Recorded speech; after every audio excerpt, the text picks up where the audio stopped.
Hey everyone, I'm Dirty C, and welcome to the first entry in Dirty C Gaming's Love Letter series. Today I will be shamelessly confessing my love for what may be my favorite video game of all time, Bloodborne. Of course, everything in this video is just my opinion, and if you like this video, please remember to subscribe and ring that notification bell. It really helps out a lot. Now, let's get into it. Dearest Bloodborne, how do I even begin to confess my love to thee? How does one see thine tumultuously titillating treasures of temptation within, and not want to be with you for hundreds of hours on end? Is it your looks, the way you seduce us with your eldritch atmosphere and delightfully disastrous trick weapons of destruction? Or is it your evocatively thought-out environmental storytelling, filled with mystery boxes, twists, turns, and confusion? Yes, Bloodborne, my love, you are a fickle lover, constantly playing hard to get, but that's what turns me on most about you. But of course, as the old adage goes, beauty is in the eye of the beholder. Beer holder. Beholder? Beer holder. So let's get into what I love most about you, Bloodborne, your setting and atmosphere. For anyone who loves all things horror, Bloodborne is a smorgasbord for the senses. The cold, fog-filled world harkens back to all things Lovecraftian and Poe, with the world being riddled with tombstones, statues, decrepit buildings, cathedrals, and churches. The Gothic stylings of Victorian Yarnum create a superbly tense setting that serve the purpose of keeping players constantly on edge. All FromSoft games do this to some degree, with the majority of their level designs being specifically made to make your butt cheeks as tight and as sweaty as possible. But in my opinion, Bloodborne pushes this idea to such an oppressive degree that much of its tension is brought on just by the environment itself. Playing with headphones on, of course, only adds to this idea. My first couple playthroughs, I didn't, and though I thought the sound and music design was still incredible, playing with the PS5 Pulse headphones had me looking over my shoulders to see if what I had just heard was game sounds or something in my living room. Maybe I should get that checked out. But as they say, in any lifelong relationship, looks are only skin deep. Bloodborne, not only do your horrifyingly haggard hellscapes make my heart go thump, it's the way you live your life that makes me really admire your personality.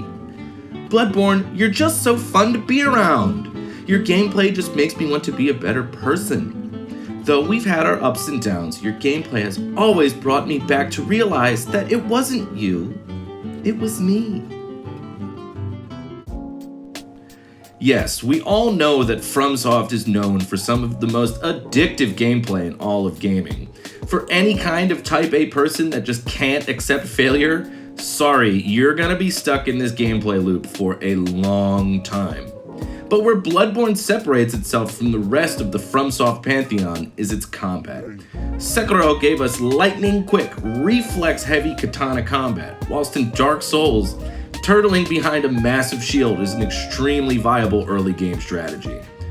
Bloodborne finds the middle of the two, and it's easy to see how it's served as a bridge between Sekiro and Souls. With the addition of the rally mechanic and substituting fat rolls with a quick step, the combat in Bloodborne provides some serious consistent white knuckling. That rally mechanic specifically is one of my favorite systems in gaming, to the point where I've died countless times in other video games thinking I could gain health back with just one more hit. Yes, I know I have a Bloodborne problem and suck at other video games. Deal with it! Bloodborne, even after countless deaths, you make me want to live. Not only are you horrifyingly beautiful, and your gameplay makes me stick around for days at a time, you're just such an interesting partner too. It's what you have to say that makes me want to listen to you all the time. Probably the most mind-blowing part of Bloodborne for me is the way its story unfolds, or really doesn't unfold. I'm sure most first playthroughs of Bloodborne left players thinking, what the hell just happened? If players don't take the time to interact with NPCs, or read through item descriptions, or take the time to watch Vachavidya's fantastic story breakdown on YouTube, not only are they missing huge parts of the gameplay experience, but they'll be missing out on what is actually happening over the course of Bloodborne's story. Having to read through item descriptions over and over again in order to piece together a shattered window of a story might sound taxing to some. But Bloodborne does a fantastic job of making that process immersive. Of course, loading screens that show item descriptions help expedite with this process, but towards the end of my second and third playthroughs, I found myself actually wanting to read descriptions. I found myself wanting to approach the world events in different orders just to see what would happen and how it would affect not only the gameplay, but the way that I personally pieced the narrative together.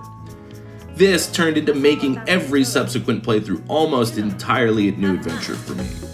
With any From Software game, interacting with NPCs also adds a whole new dimension and detail to the environmental storytelling.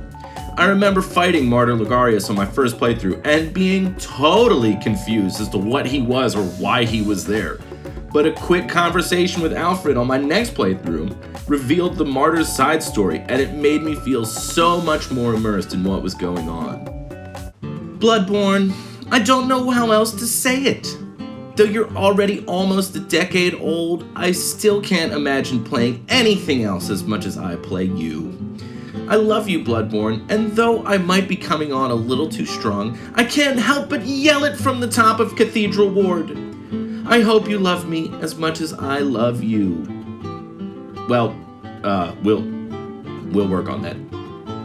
Anyway, sealed with a kiss, love, Dirty C. Well, that's that, guys. Thank you for listening to me gush my heart out about why I love Bloodborne so much. Again, a subscription really helps out a lot, and stay tuned for more in the Love Letter series.